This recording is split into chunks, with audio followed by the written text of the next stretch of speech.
سورہ فاتحہ، آیت الکرسی اور خل کے تعلق سے کہ ان کے یہ فوائد ہیں. دیکھیں سورہ فاتحہ کے کئی فوائد ہیں. یہ سورہ رقیہ بھی کہا جاتا ہے، یہ علاج، ویسے کئی فوائد ہیں، لیکن آپ کو یہ دیکھنا ہوگا کہ یہ فوائد کس طرح سے حاصل کی جائے. نبی اکرم صلی اللہ علیہ وسلم نے حدیث بتایا، ٹھیک ہے. جیسا کہ ایک روایت میں آتا ہے کہ بخاری کی روایت ہے، صحابہ ایک جگہ گئے، ایک بستی میں پڑاؤ ڈالا، ان سے اجازت مانگی کھانے پینے کی دو. یہ زمانہ وہ نہیں تھا ہوٹلیں وغیرہ تھی، رہنے کی جگہ تھی. بستی والوں نے کہتے چلو نکلو یہاں سے، باہر کر دیں. تھوڑی دیر بعد ہوا ایک لونڈی بھاگتی ہوئی آئی، کہا ہمارے سردار کو بچھو نے کاٹ لیا ہے، کیا کوئی ہے تم میں جو علاج کرے؟ ایک صحابی نے کہا میں علاج کروں. دوسروں نے کہا نہیں تم علاج کرنے نہیں جاؤں گے اس کا، اس لیے کہ انہوں نے ہم کو رہنے نہیں دیا. انہوں نے کہا پھر بھی میں چلا جاتا ہوں. وہ گئے، جانے کے بعد انہوں نے سورہ فاتحہ پڑھی، دم کی. لیکن روایت میں آتا سورہ فاتحہ پڑھی، دم کیا، پھر آپ نے کٹس لگائے جہاں بچوں نے کاٹا تھا. اور اس زمانے میں منہ سے کھینچنے کا طریقہ تھا، کھینچ کر خون کو نکالا. لیکن یہ سب نہیں کر سکتے، یہ ٹیکنیکس ہوتی ہے، یاد رکھیں، یہ ہر عام آدمی نہیں کر سکتا. پھر وہ کیا، پھر سورہ فاتحہ پڑھ کے دم کیا، پھر خون کھینچا، پھر تھوکا، پھر سورہ فاتحہ. ایسا کئی بار انہوں نے کیا اور اس سے اس کو شفا حاصل. پھر جب مدینے آئے، نبی اکرم صلی اللہ علیہ وسلم کے اللہ کے رسول انہوں نے ایسا کیا، اور ہم تو سمجھتے تھے ان کو اتنا علم نہیں، لیکن یہ گئے سردار کا علاج کا، اسے فائدہ ہوا. نبی اکرم صلی اللہ علیہ وسلم پوچھا کیا کیا تم نے؟ تو کہا اللہ کے، میں نے سورہ فاتحہ پڑھی. تو آپ نے فرمایا تمہیں کیسے پتا سورہ فاتحہ رقیہ ہے، علاج ہے، دم کرنے کی دعا ہے؟ تو پتا چلا یہ علاج نہ صرف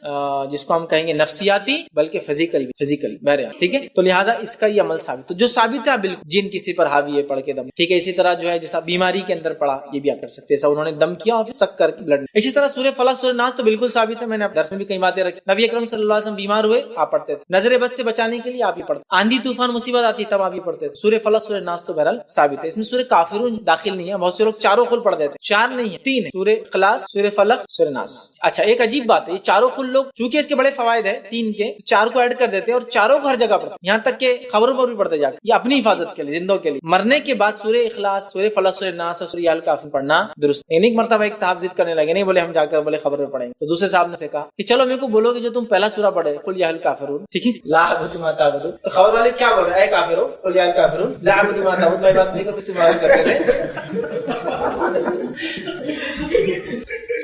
آپ پڑھ رہے بھی تو کیا پڑھ رہے یہ تو دیکھو. بولے سورہ کافرون کو رات میں پڑھنا سونے سے پہلے ثابت ہے، اس لیے کہ برات کفر کے لیے اللہ کے رسول سورہ کافرون کو رات میں سونے سے پہلے پڑھتے تھے تاکہ کفر سے برات، نفرت کا اظہار ہو. تم جا کر تین خل ہے بولے چوتھا بھی جب پڑھ رہے تو پہلا چوتھا ہی پڑھتے نا قل یا، چونکہ باقی تین تو آخری ہے ترتیب کے اعتبار سے. قل یا الکافرون، اے کافرون لا اعبد ما. اب دیکھیں اس کا ترجمہ دیکھیے، میں عبادت نہیں کرتا، اس کی تم عبادت کرتے ہو. تو میننگ بھی آپ دیکھیے تھوڑا کیا اس کا کانٹیکسٹ ہے. تین خل کے فضائل اپنی جگہ ہے، 3 بار صبح 3 بار شام، اور بھی بہت سارے میں پورے نہیں رکھ پایا، کئی موقع ملا تو موزتیں سورہ اخلاص کے فوائد میں ہم دیکھیں گے بہت زیادہ. لیکن پھر کہوں گا جو ثابت چیک کر لے، پہلے کوئی بھی عمل کر لے. نبی اکرم صلی اللہ علیہ وسلم نے فرمایا سورۃ البقرہ کی آخری 2 آیتیں جادو کا توڑ ہے. سورۃ البقرہ کی آخری 2 آیتیں جب نازل ہوئی جادوگروں کا توڑ آ گیا. شیطان سمجھ گیا میرا یہ ہیلا نہیں چلے. آیت الکرسی کے بڑے فوائد. نبی اکرم صلی اللہ علیہ وسلم نے فرمایا آیت الکرسی ایک نماز کے بعد پڑھ لے تو دوسری نماز تک کافی ہے، مطلب حفاظت کے لیے کافی ہے. تو آیت الکرسی کی بھی بڑے فوائد. لیکن پھر کہوں گا کب کیسا وہ سنت سے آپ دیکھ لیں، ورنہ اگر میں بولوں آیت الکرسی کو 51 بار جمعہ کے دن بعد نماز جمعہ پڑھے تو یہ فائدہ ہوگا، پرابلم ہے. حالانکہ پڑھ رہے کیا آپ آیت الکرسی، لیکن پرابلم ہے. کیوں پرابلم ہے؟ آیت الکرسی کو ایسا پڑھنا جس پر اتری آیت الکرسی نبی اکرم صلی اللہ علیہ وسلم پر انہوں نے نہیں بتایا. مسئلہ یہ قرآن کیسے بیکار آدمی یار، قرآن پڑھنے کا تم بول رہے غلط ہے. ہاں قرآن پڑھنا بھی غلط ہوتا ہے، اس لیے کہ جس پہ اترا اگر آپ اس کے جیسا نہیں پڑھو اور اپنی منمانی کرے تو یہ بھی غلط ہے. جیسا کہ آیت الکرسی کو لوگ بولتے ہیں 51 بار، 101 بار، 1000 بار، 100 بار، 151 بار، 11 راتوں تک، 21 راتوں تک، 40 راتوں تک، 40 بار یہاں بیٹھ کر، کے کنویں میں بیٹھ کر، قبرستان میں بیٹھ کر، غیر آباد مسجد میں بیٹھ کر پڑھنے سے یہ فائدے ہوتے. میں ہی بول رہا ہوں ہے تو قرآن لیکن اس کو ویسے ہی پڑھنے سے بتایا گیا. دیکھیے اللہ کا ذکر تو ہے نا، ثابت ہے نا، اللہ اکبر اللہ کا ذکر ہے، سبحان اللہ اللہ کا ذکر ہے، الحمدللہ اللہ کا ذکر ہے نا، سبحان ربی الاعلیٰ سبحان ربی العظیم اللہ کا ذکر ہے. تو کیوں نہ ہم ظہر کی نماز کو 4 کے بدلے 5 رکعت پڑھیں گے تو اللہ اکبر بڑھ جائیں گے، سبحان ربی العظیم سبحان ربی الاعلیٰ بڑھ جائیں گے، ہے نا، التحیات بڑھ جائیں گا، کتنا فائدہ ہوگا نا. تو آپ بولیں گے یہ ذکر درست نہیں ہوگا. اس نبی اکرم صلی اللہ علیہ وسلم ایسا ذکر 4 رکعت میں کیا ظہر کی 5 ملائے تو تم کون ہو، ہے نا. تو میں بھی یہ بول رہا ہوں قرآن ہے، بالکل قرآن کو لے کے کیسا استعمال کیا جائے، کیسے فائدہ اٹھایا جائے وہی بتائیں گا جس پہ نازل ہوا. نبی اکرم صلی اللہ علیہ وسلم ایسا کوئی طریقہ نہیں بتایا کہ 51 11 20 40 50 نہیں بتایا، تو ہمیں ایسا نہیں کرنا. جو بتایا وہ کیجیے نا. آپ 3 بار صبح شام ہے نا، 3 بار کے بعد تسبیحات نے بتایا نا، 33 بار اور 33 بار پڑھے نماز کے بعد سبحان اللہ الحمدللہ اللہ اکبر، اور آخر میں پڑھے لا الہ الا اللہ وحدہ لا شریک لہ لہ الملک و لہ الحمد وهو علی کل شیء قدیر.